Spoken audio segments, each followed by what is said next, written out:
Bonjour et bienvenue à cette première Take a Break session de cette année 2022. Dag allemaal en welkom op deze eerste Take a Break van dit jaar. Nous commençons en beauté cette année avec une présence au sein de N-Group avec deux invités, Géraldine Deleuze qui est responsable RSE et Kim Bains qui est CEO du groupe. We hebben vandaag twee fantastische gasten voor u, allebei van de N-Groep. Dat zijn Géraldine Deleuze, verantwoordelijk voor CSR, en Kim Bains, COO. Tous les deux vont nous emmener en fait dans le parcours de ce groupe dans le domaine de la durabilité, les succès, les embûches et en fait les bons conseils. Je crois que ça va être une rencontre passionnante à laquelle nous vous invitons. Ze gaan u vertellen hoe hun bedrijf CSR, duurzaamheid, in de genen heeft gestopt eigenlijk van het bedrijf. En dat is een boeiend verhaal. Voilà, maintenant nous cédons la parole, le micro et l'écran à Géraldine et à Kim.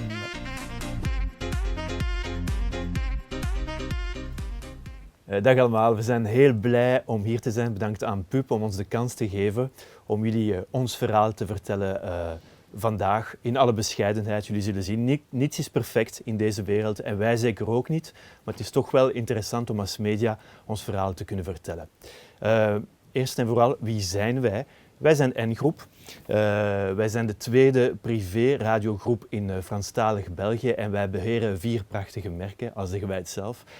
Nostalgie, die jullie wellicht ook kennen in Vlaanderen. Nostalgie is in Franstalig België sinds 2018 de meest beluisterde radio. We zijn nummer 1, we zijn er hier 4 over natuurlijk. Wij beheren ook Energy, die leader is op min 35 jaar. Sherry, een lifestylezender, wordt digitaal uitgezonden, via internet en op DAB+. En 2 jaar geleden hebben we een seniorzender opgestart, Nostalgie Plus, die zich richt tot de 60-plussers. Eigenlijk zich richt over iedereen, tegen iedereen, maar wij draaien de muziek van de jaren 60 en de jaren 70, ook digitaal en op DAB. Dit is een kleine timeline van ons verhaal. Nostalgie bestaat sinds 34 jaar in Franstalig België. We zijn in 1988 geboren in België, Energie in 1994 en in 2010 hebben wij besloten om onze krachten te bundelen en hier samen te komen in deze gebouwen hier in Evere. In 2015, we hebben altijd heel veel in digitaal geloofd. In 2015 hebben wij Sherry opgestart. Sherry is dus een lifestylezender die zich tot 25, 44-jarigen richt. Meer vrouwelijke zender. En die zendt ook sinds 2 jaar op DAB uit. En zoals ik zei, Nostalgie Plus, die sinds 2019 uitzendt. Om jullie wat meer mee te nemen in ons bedrijf, hebben we een filmpje voor jullie. Een filmpje van 3 minuten. Welkom bij N-Groep.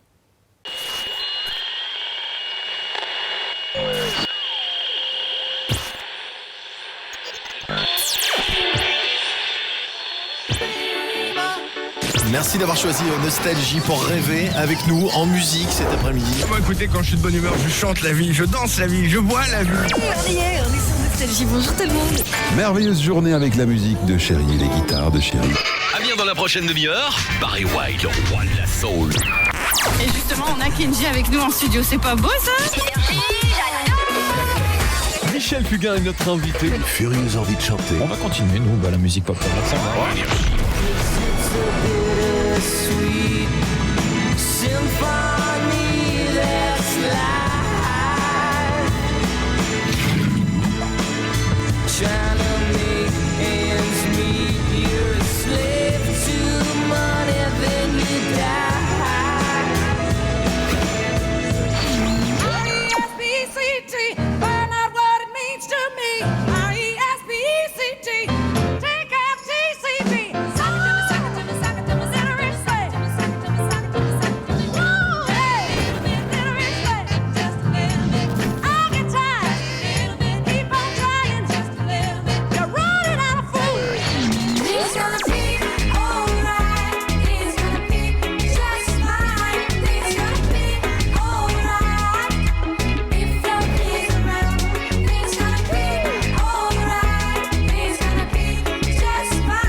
Guess you look happier, you do.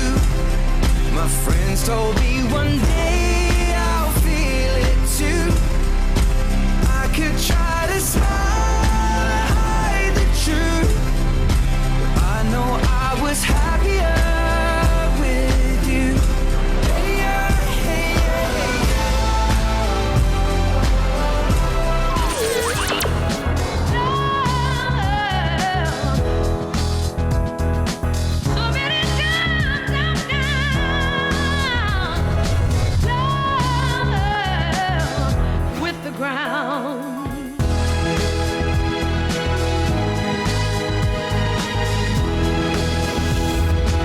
Chérie, la radio Pop Love Music. Une furieuse envie de chanter. Nostalgie plus. Énergie. It's music only. Voilà, ce petit film de 3 minutes vous donne une idée de l'ambiance qui règne ici, même chez N-Group, même s'il y avait à l'époque plus de monde sur le plateau, mais ça revient petit à petit. Alors la question qu'on se pose aujourd'hui, évidemment, c'est pourquoi donner du sens à notre métier. Nous sommes des radios musicales, ça pourrait être un métier somme toute assez superficiel. On passe de la musique, on divertit, on donne du sourire, ok, so what, c'est très bien, mais pourquoi donner du sens à ce métier ? Et je voulais vous montrer l'évolution de la radio dans le temps, puisque c'est important de voir que ce sens, c'était pas évident au début. Dans les années 20, la radio, c'était cet énorme meuble qui trônait dans le salon, et on se réunissait vraiment autour de ce meuble, comme on peut le faire autour de la télévision aujourd'hui, pour écouter de la musique, des concerts classiques. C'était vraiment la musique pour la masse dans les années 20. Alors les années 30 et les années 40 sont les années sombres de la radio, puisque évidemment les nazis avaient bien compris l'impact qu'avait la radio sur les masses, et la radio est devenue un redoutable outil de propagande.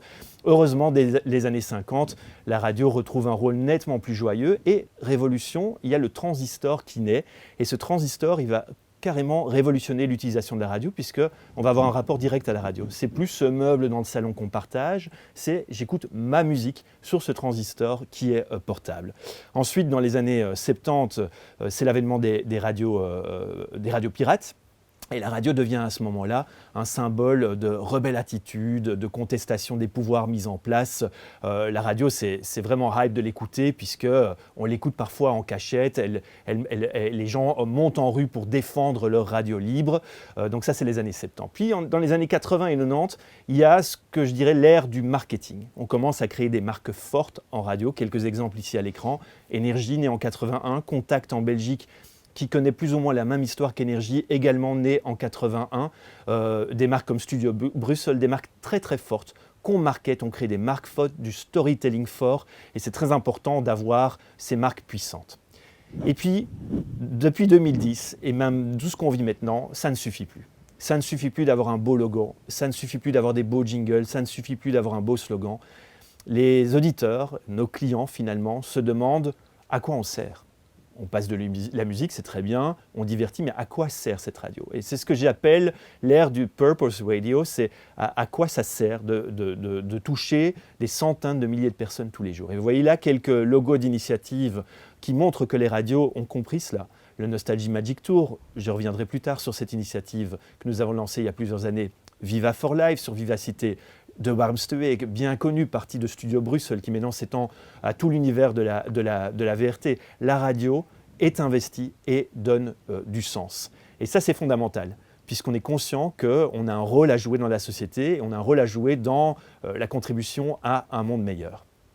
Een ander goed voorbeeld is, die ons uitnodigt om onze verantwoordelijkheden te nemen, is die Eurobarometer. Jaar na jaar is radio verre van het meest betrouwbare medium. Dus Eurobarometer peilt elk jaar welk medium het meest betrouwd is. En radio schiet er echt uit. Kijk op deze grafiek. Kijk waar we staan ten opzichte van social media. Dus ja, een betrouwbaar medium voor info. Wat wij meedelen op radio, dat wordt aanzien als betrouwbare info. En dus we moeten ook in die zin onze verantwoordelijkheden nemen. En wij zeggen graag bij N-Group, we zullen misschien niet de beste radio van de wereld zijn. Zelf al proberen we dat elke dag. Maar we proberen toch de radio's te zijn die het beste zijn voor de wereld. Dat proberen we al sinds elke dag. En Géraldine gaat daar een beetje meer over vertellen. Oui, donc moi je vais vous expliquer un peu ce qu'on a fait depuis 2010, puisque N-Group s'est depuis 2010 lancé dans une démarche RSE. Alors ce serait prétentieux de dire que c'était clairement identifié comme une démarche RSE, mais en tout cas l'intention et la bonne volonté y étaient. En 2010, on a fait un peu comme toutes les sociétés qui au départ se lancent dans une démarche RSE, on a fait de la philanthropie. Donc on a sponsorisé Goods to Give, qui est en fait une ONG qui sert de passerelle entre les entreprises et les organisations sociales qui luttent contre la pauvreté via un webshop solidaire. Et 12 ans après, nous sommes toujours mécènes de cette ONG.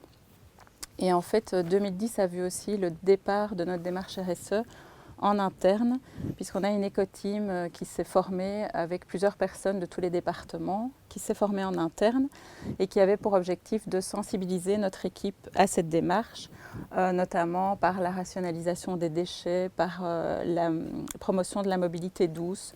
Donc c'est vraiment des choses qui se sont mises en place petit à petit. Et en 2013 a vu la rubrique Il y a de l'idée, qui vit toujours pour l'instant sur l'antenne de Nostalgie, naître. Et en fait, cette rubrique est une rubrique citoyenne qui propose en fait des solutions, qui met en lumière les acteurs du changement. Et cette rubrique existe toujours et ça nous a permis aussi d'être en lien avec toutes sortes d'acteurs du changement et de la transition. 2013, c'était aussi le grand chantier qui a commencé, notre bilan carbone. Donc on a commencé à calculer notre bilan carbone et nos émissions de CO2 avec CO2 logique.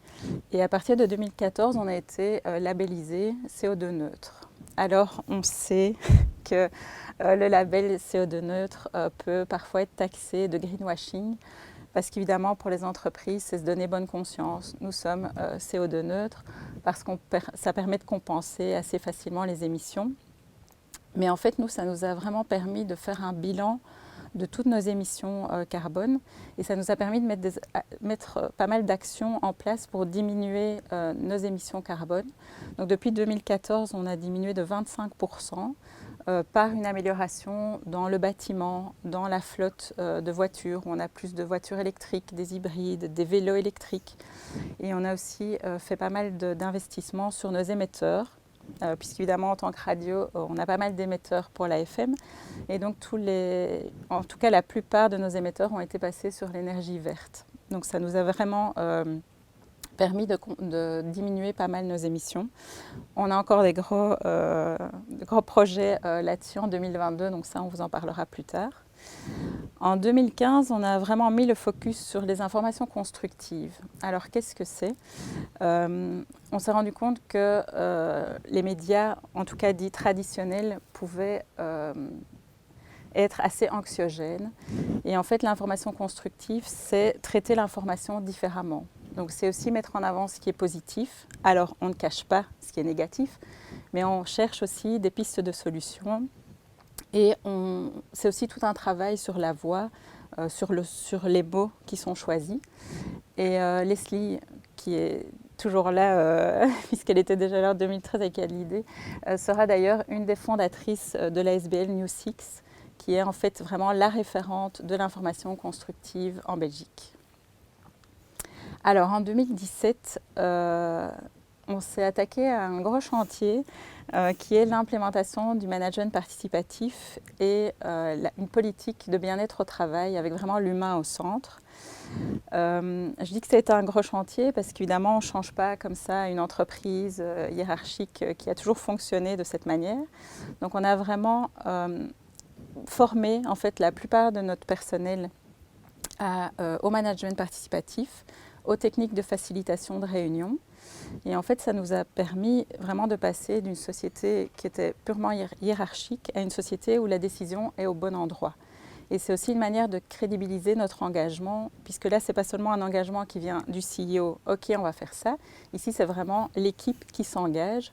Et une des preuves, c'est qu'en 2017, on a en fait redéfini de manière collaborative avec toute l'équipe notre vision, notre mission et nos valeurs. Et c'est aussi en 2017 qu'on a mis en place toute une politique de bien-être au travail. Par exemple, on a proposé des formations de 8 semaines en pleine conscience. On a installé aussi à ce moment-là une salle zen, il y a des espaces de jeu. Donc ça, c'était vraiment aussi le moment de notre politique bien-être. En 2019, là, on est en fait devenu Fairtrade at Work. On a été aidé pour ça par Fairtrade Belgique. qui nous a permis de sensibiliser notre personnel. Alors, à partir de ce moment-là aussi, on a plus pensé Fairtrade dans tout ce qu'on faisait, dans nos petits déjeuners d'entreprise, dans la machine à café, dans la machine à snack, mais aussi dans nos chasses aux œufs, puisque Nostalgie est une grande organisatrice de chasse aux œufs de Pâques, et tous nos œufs sont maintenant Fairtrade, mais qui m'en parlera tout à l'heure. Et on distribue 69 000 cafés par an, on a calculé. Donc le fait de les switcher en Fairtrade, ça a quand même son impact aussi. Bon, pas cette année évidemment, ni l'année. Pas cette année, c'est vrai. Bon. En 2019 aussi, on a commencé à travailler avec Actiris sur le label Diversité. Donc on a fait avec eux, d'ailleurs on a reçu le label Diversité aussi, on a fait avec eux un plan triennal pour toutes sortes de choses qu'on a mis en place. Donc on organise les duodés, donc c'est des personnes handicapées qui peuvent venir en entreprise. On a mis en place la communication inclusive, on a mis en place aussi tout ce qui est dans le recrutement, aller sur des plateformes spécialisées, etc. Et ça, c'est encore un travail évidemment qui est en cours actuellement. Et en 2021, on a mis en place, en tout cas chez Énergie, le programme Play for Zero. Et en fait, c'est un programme qui met ensemble toutes les initiatives positives pour la préservation de la planète que Énergie met en avant, comme par exemple une rubrique 60 secondes climat avec Adélaïde Charlier. On a aussi pas mal de partenariats avec Reforest Action, avec l'Eneco Beach Cup, mais ça, qui m'en parlera aussi plus tard. Et alors, on a mis en place un gros chantier depuis 2020. En fait, on a voulu faire un bilan de nos actions RSE et on a voulu faire un plan d'action à court, moyen et long terme. Et pour ça, on a fait appel à des étudiants de l'UCL, de LMS Conseil. Et en fait, ils nous ont proposé de remplir pour N-Group le B-Impact Assessment de B Corp. Donc, c'est des questions très précises, c'est un label très connu. Et en fait, pour avoir le label B Corp, il faut 80 points. Nous, on était plus ou moins, je pense, à 49. Oui. Et en fait, ça nous a vraiment fait un état des lieux de tout ce qu'on faisait. Alors, on s'est rendu compte aussi qu'on faisait énormément de choses en interne, mais pas forcément avec l'externe. Et donc, on a mis en place un plan d'action et on a décidé à ce moment-là d'intégrer les objectifs de développement durable dans notre démarche. Alors, pourquoi les objectifs de développement durable ? Mais pour deux choses, parce que les ODD sont universels et leurs logos sont très connus. Donc au niveau de la communication, c'était beaucoup plus facile. Et aussi parce que toutes les actions qui étaient mises en route en interne pouvaient être reliées à un ou plusieurs objectifs de développement durable. Donc ce qu'on a fait, on a été par étapes. On a d'abord expliqué ce qu'étaient les objectifs de développement durable à toute la société. Et puis on leur a proposé un sondage où en fait ils pouvaient choisir sur quel objectif ils voulaient travailler et aussi sur quel objectif le média pouvait avoir une emprise. Et donc on est ressorti avec 3 groupes d'objectifs. Un objectif vraiment qui est sur l'humain, donc c'est les objectifs 1, 2 et 3, donc bien-être, zéro pauvreté, zéro faim. On a un deuxième atelier qui est l'objectif 4, donc c'est l'éducation pour tous et l'apprentissage tout au long de la vie. Et l'objectif 12 qui est le mode de consommation et de production durable. Et donc en fait on a des ateliers qui se sont mis en place sur ces 3 objectifs. Il y a plus ou moins un tiers de notre personnel qui s'est inscrit volontairement dans ces ateliers. Et il y a déjà pas mal de choses en fait qui sont ressorties. Comme par exemple la mise en place d'un time building. Donc c'est en fait les employés vont dans une ASBL pour aider pendant une journée de travail. Et évidemment, on a des choses à beaucoup plus long terme, comme une charte de durabilité avec nos partenaires et nos fournisseurs. Donc ça, ce sont des choses qui vont encore évoluer, évidemment. Donc, évidemment, il y a plein de choses qui ont été mises en place, mais tous ces projets, évidemment, ne sont pas terminés. Ils sont toujours en cours. On est toujours en amélioration et je pense qu'on a pas mal de choses aussi à faire encore en 2022, en tout cas. Alors ça, c'est une image que j'aime assez bien, que j'ai vue il n'y a pas longtemps. Et c'est en fait la démarche RSE dans une entreprise. Donc on commence par la philanthropie, on donne de l'argent, mais en même temps on ne s'engage pas tellement, on n'a pas grand-chose à faire. La compensation, on compense ce qui est négatif, mais seulement après l'intégration, on intègre cette démarche dans la société et les équipes sont intégrées dans cette démarche. Alors je dirais que nous, on est un peu au début du papillon, mais donc il y a encore pas mal de belles choses à faire. Quelques exemples concrets que Géraldine a cités. Cet exemple-ci, 100 minutes.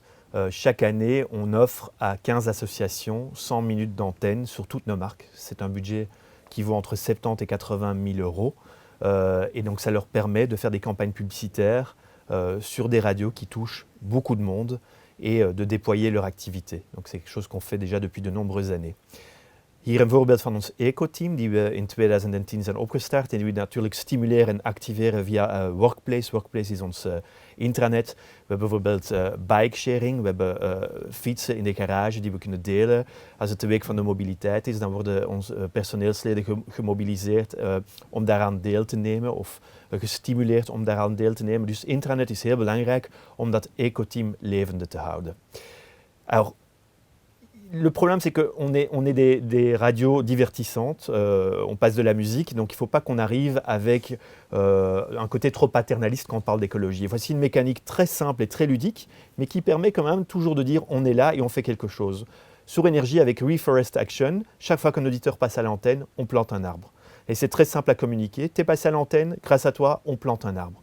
Oui, on ne plante pas un arbre en Belgique. Oui, clairement, ça peut être critiqué, mais une fois de plus, c'est une manière de, déjà, planter une petite graine. Un auditeur à l'antenne sur Énergie, c'est un arbre planté.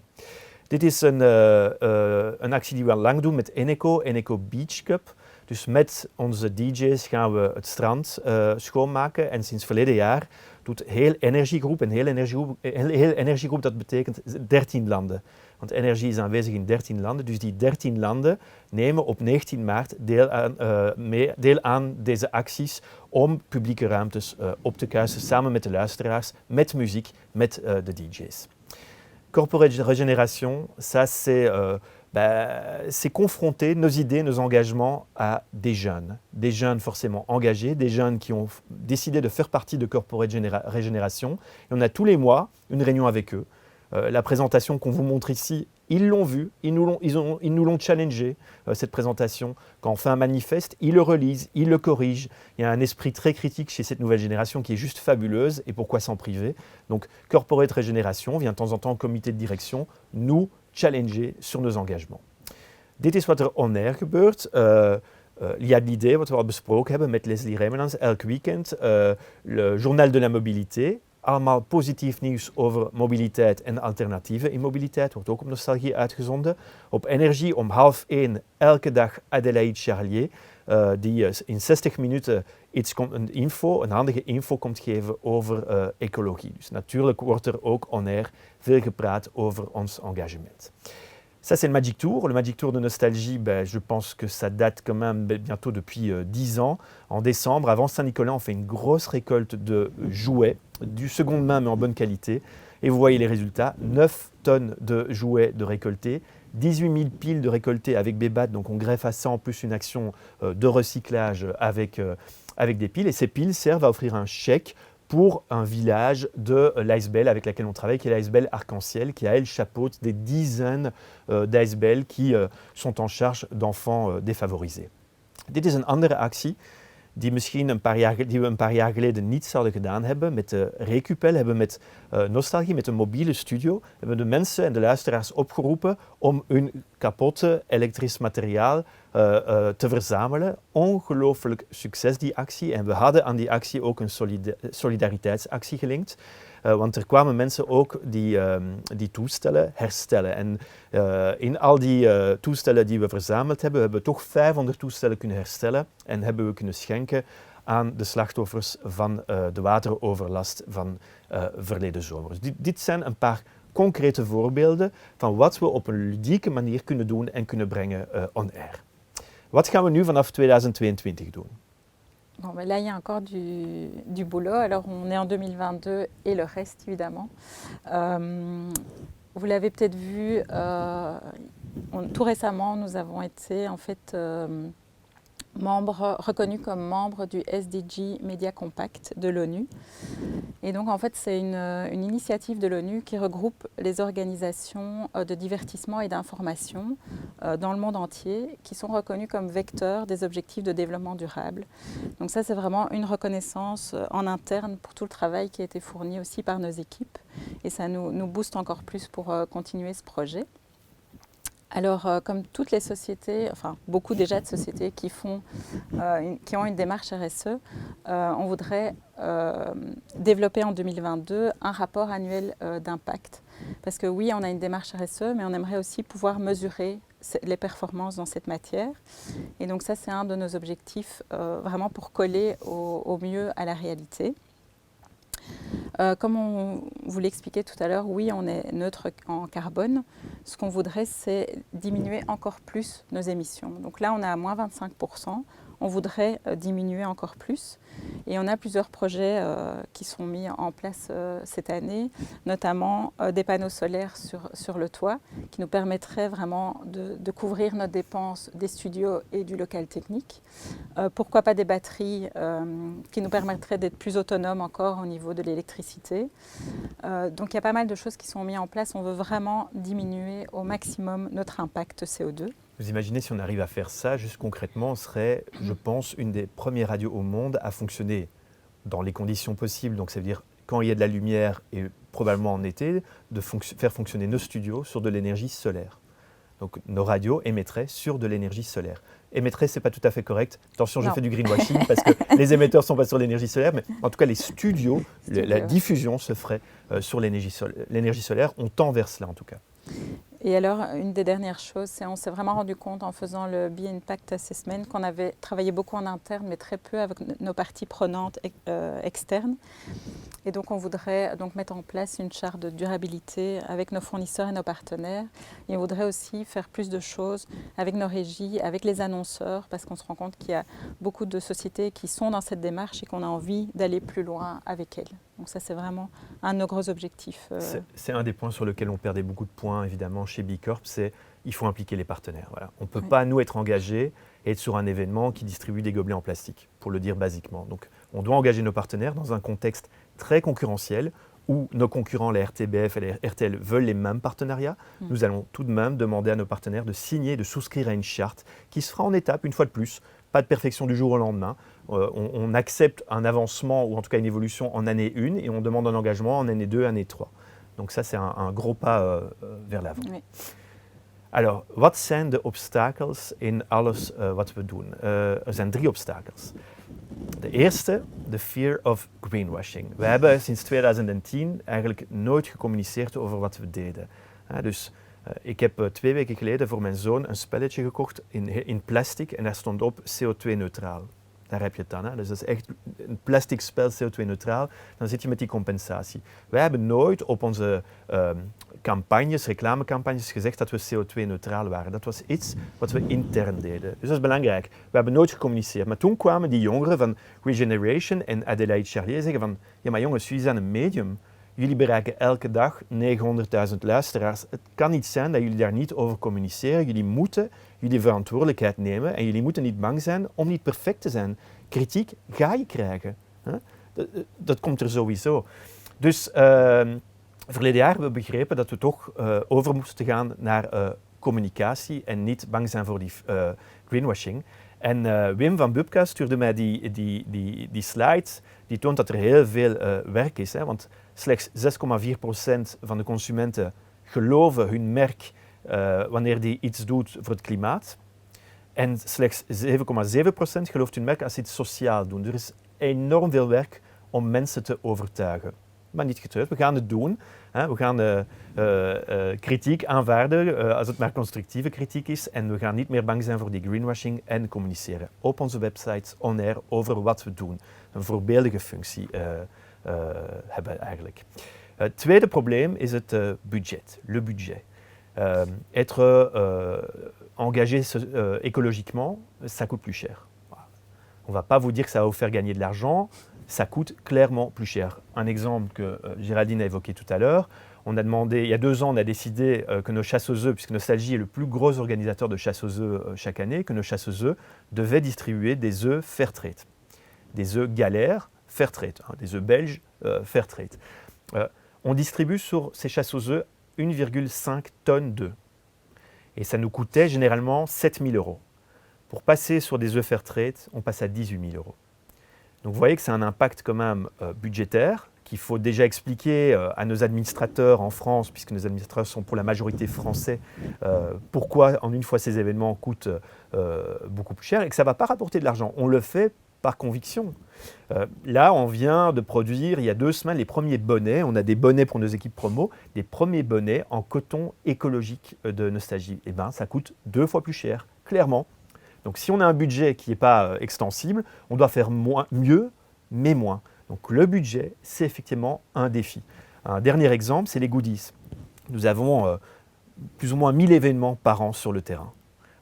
On aime donner à nos auditeurs, ou en tout cas aux personnes qui viennent nous rejoindre sur notre stand sur ces événements, on aime leur laisser quelque chose pour qu'ils se souviennent de nous. Avant, c'était des stylos, des lattes en plastique, etc. Ça, on a dit, c'est fini. Donc tous les goodies qu'on distribue doivent être écologiques. Alors évidemment, ça coûte plus cher. Alors ce qui est intéressant, c'est qu'on a challengé nos fournisseurs. On leur a dit, si vous voulez qu'on continue à commander chez vous, il faudra que dans votre catalogue, il y ait plus de goodies écologiques. Et on challenge également nos partenaires. C'est l'exemple du challenging de nos partenaires. Et enfin, on ne va pas dire que c'est un obstacle, mais on le voyait dans ce que Wim de Bubka m'avait envoyé. Pour convaincre, il faut être transparent. On a déjà eu l'occasion de parler de transparence dans le cadre de la conférence Orbit. Cette transparence, elle est fondamentale. C'est bien de dire à l'antenne, et sur des radios musicales, on peut le dire, mais on ne peut pas avoir un sujet de 5 à 10 minutes sur les détails de « on a mesuré, on a fait ceci ». Nous sommes toujours et encore des radios musicales. Il est essentiel que nos auditeurs puissent très facilement retrouver les infos, voir ce qu'on raconte est vrai. Qu'ils aillent sur énergie.be, nostalgie.be, que notre rapport annuel, notre rapport RSE soit disponible dans un langage vulgarisé, facile à comprendre pour tout le monde, et qu'il montre clairement et en détail que ce qu'on fait est mesurable. Et une fois de plus, le label CO2 neutre, certification AB20 SOT, la certification B Corp, qui est certainement une des certifications les plus prestigieuses qu'on puisse imaginer, ces certifications-là nous permettent de mesurer notre engagement. Alors, quelques conseils, on disait évidemment en toute humilité, parce qu'on n'est pas là pour être les profs, mais je pense que l'important, c'est de ne pas perdre de vue qu'une démarche RSE, c'est une démarche à long terme, vous l'avez vu chez nous, et que c'est une démarche qui est propre à chaque entreprise. Donc oui, il y a des théories, mais je pense qu'il faut d'abord ressentir ce que l'entreprise a besoin et ce dont elle est capable. Alors chez nous, en tout cas, on a toujours prôné la technique des petits pas. Donc c'est pas après pas, on avance. Même si c'est des petits pas, on avance quand même. Et donc il ne faut pas non plus mettre la pression. Donc il y a des objectifs qui vont prendre plus de temps, il y a des objectifs que vous allez recommencer parce que vous vous êtes planté. Et ce n'est pas grave, parce que vous avancez quand même, et ça c'est important. C'est aussi de déterminer un angle d'attaque. Vous avez vu, nous on a fait ça sur 10 ans, mais ne pas tout commencer en même temps, structurer. Je dis ça, mais nous on a mis 10 ans à structurer, donc voilà, on peut donner ce conseil. Et alors surtout, c'est communiquer votre démarche en interne, parce qu'en fait, vos premiers supporters, c'est vos collaborateurs. Donc vous devez vraiment capitaliser sur les personnes que vous sentez motivées par cette démarche et les autres suivront. C'est comme ça dans tous les groupes. Prenez les personnes motivées et puis tout le groupe va suivre aussi dans cette démarche. Et alors et surtout, je dirais, c'est échanger les bonnes pratiques. Alors oui, il y a la concurrence. Je pense que là, on n'est pas du tout dans de la concurrence. On travaille tous pour un bien commun. Et donc c'est ça l'important, c'est chaque entreprise a des expériences différentes, donc il faut les partager, il faut voir ce qui fonctionne et ce qui ne fonctionne pas. Et nous on est toujours très preneurs de cet échange. On a d'ailleurs l'académie de police qui vient dans 15 jours, je pense, par rapport au leadership. Et nous on aime avoir ce partage de bonnes expériences en tout cas. En dan ter conclusie, wat we kunnen zeggen, heel bescheiden conclusie natuurlijk, maar zoals we zeggen, take your time, step by step. Geraldine zei het, ik kan niet van de dag op de andere perfect zijn. Over die perfectie, niemand is perfect. Aanvaard kritiek. Die kritiek ga je krijgen. Vooral vandaag op social media wordt kritiek heel gemakkelijk gepost. Aanvaard die kritiek. Heb ook antwoorden op die kritiek. Hè. Als je kan doorverwijzen naar dat document, naar die berekeningen, dan kan je ook van die kritiek een constructieve kritiek maken. Wees transparant, hè. Daar had ik het net over. Deel alle details. Deel ook waar je nog niet goed staat, waar je nog inspanningen moet doen. Wees daar niet bang voor. En tenslotte, het gaat hier niet over marketing. We zijn in 2010 begonnen. Wij zitten niet over alle daken te schreeuwen dat we dit doen. Wij sturen weliswaar soms een persbericht, omdat we daar ook oprecht heel fier op zijn over wat we doen. Hè. Eens te meer als muzikale zenders zingeving geven, purpose, dat is belangrijk voor ons. En daarom willen jongeren en DJ's ook liever bij ons werken dan bij de concurrentie. Maar het gaat niet om marketing. Wij zijn helemaal niet overtuigd dat een luisteraar vandaag gaat kiezen voor een van onze zenders omdat we CO2-neutraal zijn. Een luisteraar kiest voor de zender omdat hij de beste muziek en misschien zijn favoriete DJ heeft. Maar het kan wel effect hebben, maar doe het niet om marketing. Doe het omdat je ervan overtuigd bent. Omdat je erin gelooft en omdat je overtuigd bent dat je kan bijdragen tot een betere wereld. Zo, dat was het. En wij kijken nu uit naar jullie vragen.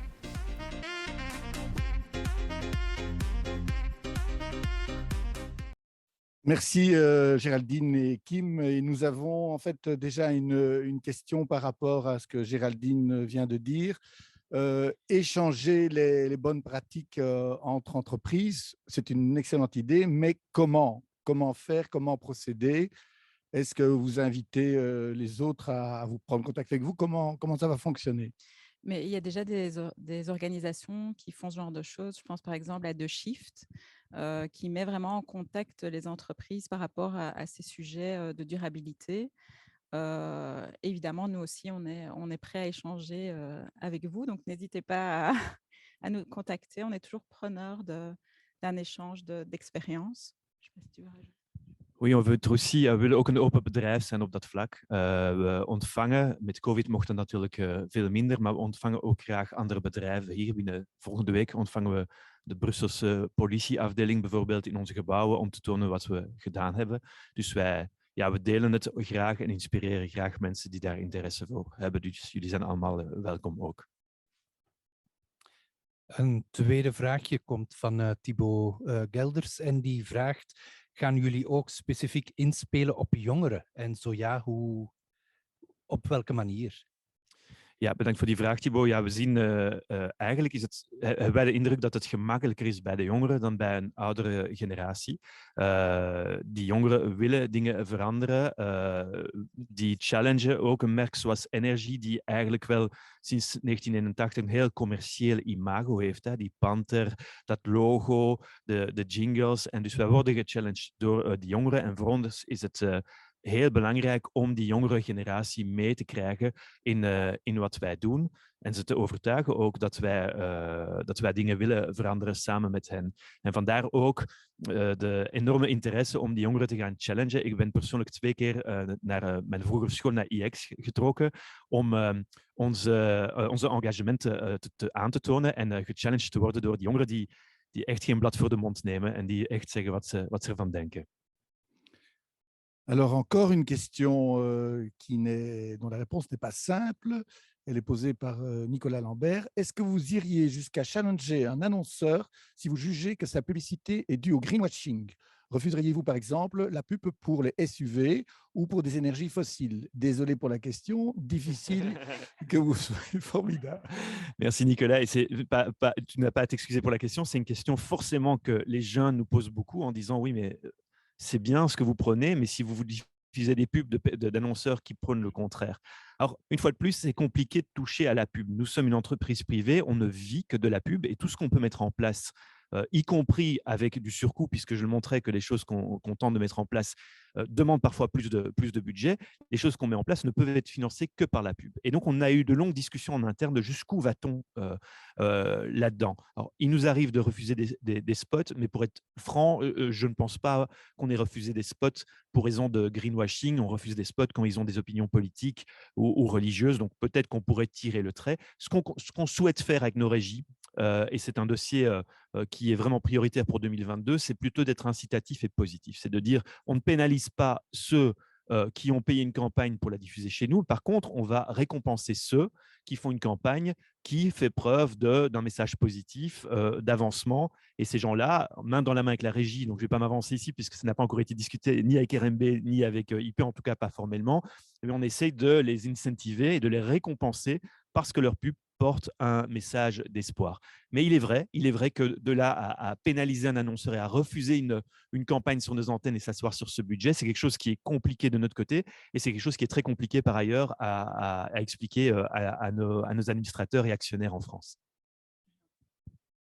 Par rapport à ça aussi, on discutait justement cette semaine de voir s'il n'y avait pas moyen d'avoir un mémoire d'étudiants qui pourrait en fait mesurer sur une année quels sont les annonceurs qui viennent chez nous, mais qu'est-ce qu'il y a derrière ces annonceurs. Donc, est-ce que c'est de la pub pour une voiture électrique? Est-ce que c'est des objets qui peuvent être considérés comme durables? Et donc, voir en fait sur une année ce que ça représente en fait comme impact publicitaire chez nous. Parce que c'est vrai que c'est quelque chose qu'on ne connaît pas pour l'instant. C'est un gros travail. Et donc, on pense faire ça avec des étudiants par rapport à ça. Donc, on vous tiendra au courant des résultats. Et pour terminer, on diffuse, en tout cas sur cette question, on diffuse 12 minutes de pub, maximum 12 minutes de pub par heure. Donc, on est conscient de la responsabilité, que ça aussi, on ne peut pas considérer qu'on met notre programme sur pause une fois que l'écran est diffusé et qu'on reprend le programme après. Ça fait partie de nos programmes. D'ailleurs, le CSA nous convoque, nous, quand une pub ne correspond pas à une éthique publicitaire, etc. Nous sommes responsables de ce que nous diffusons. Et à ce titre, c'est vrai que nous devons prendre nos responsabilités et avoir une réflexion là-dessus.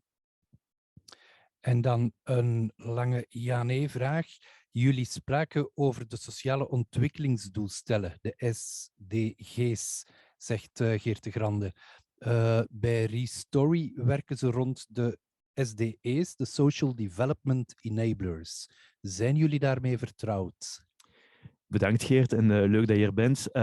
Nee, we zijn niet vertrouwd, persoonlijk niet vertrouwd met dat, maar dan moeten we eens bellen en afspreken om het erover te hebben. Wij vinden de SDG's, we vonden de SDG's een heel belangrijke tool, omdat ze mooi samengevat zijn, omdat er een heel mooi communicatiewerk al gemaakt is. Grafisch gezien is alles al klaar.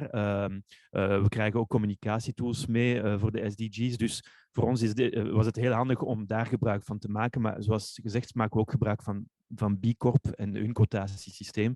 Dus wij staan open voor alle verdere discussies hierover. En dan een open vraag van Greet van Oppen. Niet alle bureaus hebben de kennis van Boepka. Hoe kunnen jullie andere agencies adviseren en of begeleiden? Boepka, die ik geciteerd heb, want ik vind het een ongelooflijk inspirerend bureau en heb al deelgenomen aan conferenties van Wim, is altijd enorm inspirerend. Ja, ik vind het geweldig dat zij er zijn. Eigenlijk doen wij beroep op hen om verder te gaan en verder te groeien. Wij hebben niet de pretentie om te zeggen dat wij even sterk zijn of dat onze job is. Eigenlijk is Boepka eerder een hulp voor ons dan wij een hulp voor Boepka. Wat wij kunnen doen is bedrijven en scholen, universiteiten, bezoekers hier ontvangen om te tonen wat wij al gedaan hebben. Maar wij gaan hier geen presentatie geven met cijfers en statistieken. Die hebben wij gewoon niet vandaag de dag. En dan een vraagje van Victor Pousseret van ACC. What about the SDG's Action Manager via B Corp? Veel gebruikt? Vraagteken. En fait, nous, on a fait le B-Impact Assessment de B Corp vraiment pour avoir un état des lieux. On a décidé après d'intégrer les ODD dans notre démarche. Là, en tout cas, en 2022, ce qu'on voudrait, c'est vraiment reprendre tout le questionnaire de B Corp et voir ce qu'on peut améliorer, en tout cas. Donc, notre B Corp est quelque chose qu'on a envie de faire, peut-être pas dans l'immédiat, mais c'est quelque chose qu'on veut en tout cas développer chez nous. Et donc, il y a encore pas mal de choses à faire. On est vraiment qu'au début. On a commencé ce chemin B Corp et ODD en 2020. Là, on n'est que début 2022. Donc, je pense qu'il y a encore pas mal de choses à développer. Et je sais pas si tu veux... Oui, B Corp is natuurlijk een heel veel eisend certificaat. Ik denk dat je 80 punten op 200 moet hebben om eventueel B Corp te worden. Wij zaten rond de 56 of 60 punten. Maar het is ongelooflijk interessant om te zien waar de pijnlijke punten zijn, waar we het niet goed doen. En bijvoorbeeld, we deden het niet goed qua partnerships. Het is heel goed om hier bij onze activiteiten dingen te doen, maar een partnership aangaan met iemand die dat helemaal niet respecteert, kan nu niet meer. Een ander pijnlijk punt is, we moeten aandeelhouders meekrijgen. En in Frankrijk staan ze vandaag de dag, ze zijn ermee bezig, maar staan nog niet even ver. Hè. Eens te meer, het is een stap-na-stap proces. We gaan wat wij op 10 jaar tijd hebben gedaan, kunnen zij niet op 1 jaar tijd doen. Dus we moeten onze aandeelhouders meekrijgen om weer extra punten te verdienen met die B Corp. Dus wij gebruiken eerder bepaalde SDG's om verder te gaan, om te evolueren, positief te evolueren en aan de hand van die evolutie te berekenen met de B Corp-punten waar we staan ten opzichte van die 80 punten. En kunnen we op een dag B Corp zijn? Ja, zoveel te beter, dat is dan heel goed, maar het is niet eigenlijk de doelstelling op zich. Ja, en dan is er nog een vraagje die naadloos aansluit op wat je daarnet vertelde, Kim. Jullie willen leveranciers en partners sensibiliseren, maar lukt dat bijvoorbeeld ook voor de leveranciers van technologie die jullie nodig hebben voor het maken van uitzendingen, zoals software, hardware? Zeker, zeker. Die mensen zijn daar ook heel erg mee bezig. We zijn bijvoorbeeld al een paar jaar onze zenders aan het vervangen. Want een zender is iets wat enorm veel elektriciteit verbruikt. Vandaag zijn 76% van onze zenders die draaien op groene energie. Die overige, dat zijn zendersmasten die wij delen met andere groepen, RTL of RTBF bijvoorbeeld. En wij moeten zij dus gaan overtuigen om ook op groene energie over te schakelen. Maar de zender zelf zijn wij aan het vervangen door Negresco. Ik ben de naam even vergeten, sorry daarvoor. Maar dat zijn zenders die ongelooflijk minder verbruiken dan degene die wij vroeger gebruikten. Dus ook op technologisch vlak zijn we natuurlijk bezig met bepaalde keuzes. Ook qua informatica doen we keuzes die ons helpen onze CO2-uitstoot te verminderen. Zeker en vast.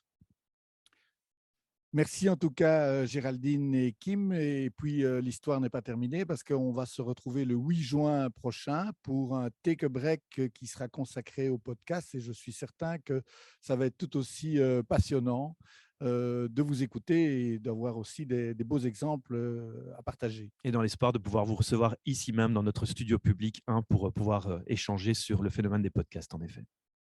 Dus om even af te sluiten, dank u wel aan de sprekers en aan alle kijkers en luisteraars natuurlijk. We horen elkaar en we zien elkaar op 8 juni, want dan is er opnieuw een Take a Break en dan hebben we het over podcasts.